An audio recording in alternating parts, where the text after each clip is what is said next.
I had the pleasure of spending the afternoon with a woman that is fairly new to me. We kind of met through a family member or whatever, but we spent the afternoon together and she began to talk about her son who passed away in a car accident 10 years ago. He was in his 20s.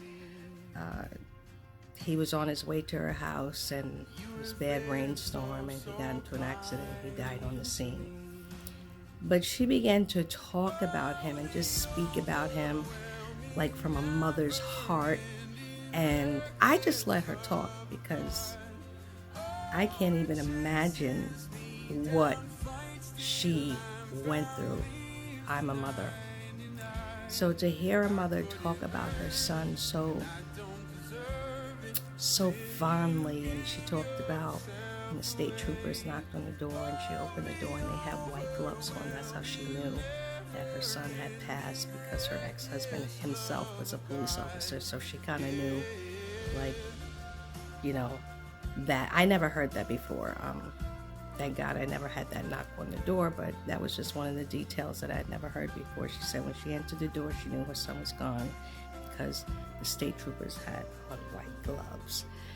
And she just, it was like a 2-hour conversation where she just talked about her son. And I felt, first of all, to give her the space to talk about him. See, this is really what I'm getting to. I've heard that people who are grieving, they feel like they, uncomfortable when they bring up their loved one, because people might say, oh, it's been such and such time, you should be over it. It's been 10 years ago. This December will be 10 years ago when he passed away.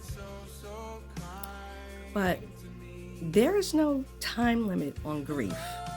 And I just allowed her that space to speak of her son, the love of her son. She told me intimate details about, his passing and what she did to prepare him and what happened afterward, and just life moving forward after such a tragic event.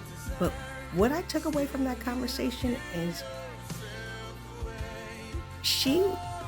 I just felt so much strength from her, just from her telling her story. I mean, I just felt like what a strong woman she was, but I knew she felt comfortable with me because she expressed intimate things about her son and what happened when he passed. And I was just in the presence of a woman that was so graceful, so strong. And, you kind of reflect on your own life, like, now what you complaining about? What are you whining about? What is your problem? So when you take a minute to hear another person's story or what they've been through, no, it doesn't have to be anything like that, but just any woman who's been through anything, if you give them the space to talk, you yourself will walk away from that conversation so encouraged. And she's just a beautiful woman. And, I left the conversation this afternoon just pondering, like, how graceful and the strength that she had. Of course, she didn't have strength when she was going through it. She said, she fell apart, of course, like anybody would. But it was a pleasure for me to hold space with her and give her that space to speak of her son like she did. And I just walked away from that conversation like, wow. She was a woman of strength and a woman of grace.